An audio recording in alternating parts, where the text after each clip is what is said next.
শুভ সকাল জানাই আমার মিষ্টি দাদাভাই দিদিভাই বন্ধু বান্ধব আমার প্রিয় মানুষদেরকে, যারা আমার ভিডিও দেখতে ভালোবাসো। আমার ভিডিওতে প্রচুর প্রচুর তোমরা সুন্দর সুন্দর কমেন্ট করো, খুব ভালো লাগে। আর সকালটা যদি খুব সুন্দরভাবে শুরু হয় না, তাহলে সারা দিনটা দেখবে খুবই ভালো লাগে।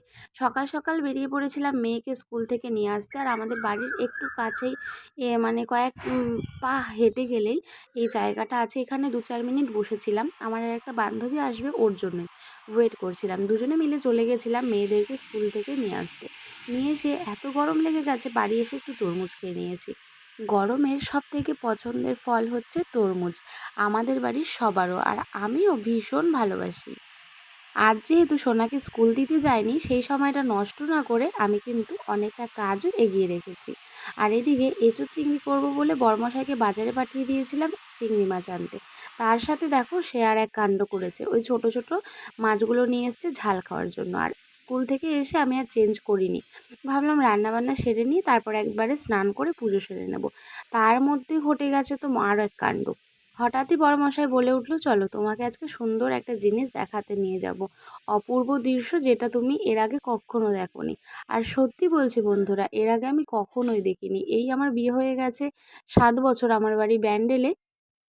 ফোনে দেখেছি অনেক, কিন্তু নিজের সামনে থেকে আমি কখনো দেখিনি। তো রান্নাবান্নার ফাঁকে একটু বাইরে বেরিয়েছিলাম, আর ভালোই রোদ রোদ উঠেছে, কিন্তু আজকে তেমনভাবে গরম নেই।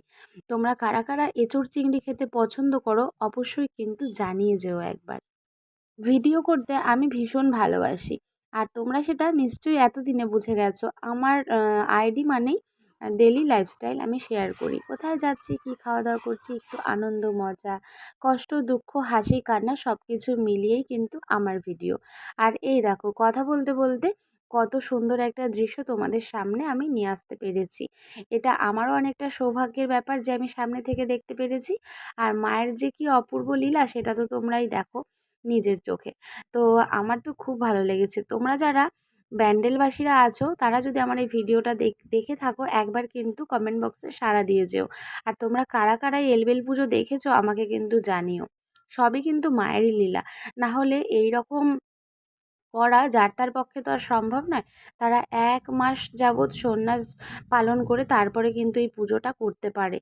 আর আমরা এখানে অনেক কষ্ট লাগছে আমাদের দেখে, মনে হচ্ছে অনেকই কষ্টের। কিন্তু যারা এটা পালন করছে তাদের কাছে কিন্তু মায়ের নাম নিয়ে করছে, তো তাদের কাছে তেমন একটা কষ্টও আশা করি হচ্ছে না। এতটা বড় ভিডিও কখন যে হয়ে গেল আমি বুঝতেই পারলাম না। তবে বড় ভিডিও যখন হয়েই গেছে তাহলে কিন্তু তোমরা এখানেই শেষ করে দিও না। বাকিটাও কিন্তু দেখে যেও, আর কমেন্ট বক্সে জানিয়ে যেও। ভালো লাগলে লাইক করো, আর তোমার যারা বন্ধুরা দেখেনি তাদেরকে এই ভিডিওটা শেয়ার করে দিও। তাহলে তারাও একটু দেখার সুযোগ পাবে, তাই নয় কি? চলো আমি তাহলে বিদায় নিচ্ছি, আর তোমরা শেষ পর্যন্ত দেখে যেও। টাটা, ভালো থেকো, সুস্থ থেকো সবাই। এত বড় একটা ভিডিও তোমাদের সাথে শেয়ার করেছি, ভালো লাগলেও জানিও, আর না ভালো লাগলেও কিন্তু জানিও। আমি অনেক দিন পর এরকম বড় একটা ভিডিও শ্যুট করেছি। আমার মনে হলো যে আমার বন্ধুদের সাথেও শেয়ার করি। এত সুন্দর দৃশ্য আমি যখন দেখছি মায়ের মহিমা, তখন তোমাদের সাথে একটু শেয়ার করি, তোমরাও একটু দেখে নাও। আর ভিডিও করতে আমি যেহেতু ভালোবাসি, এবার থেকে ভাবছি আবারও শুরু করব একটু একটু করে বড় ভিডিও দেওয়ার। আসলে সারাদিনের কাজকর্ম করে না আর সময় হয় না। ভিডিও করে রাখলেও সেটা আবার এডিটিং করে আপলোড করা অনেকটা সময়ের ব্যাপার। আশা করি যারা ভিডিও করো তারা কিন্তু জানোই যে বড় ভিডিও কতটা কষ্টের।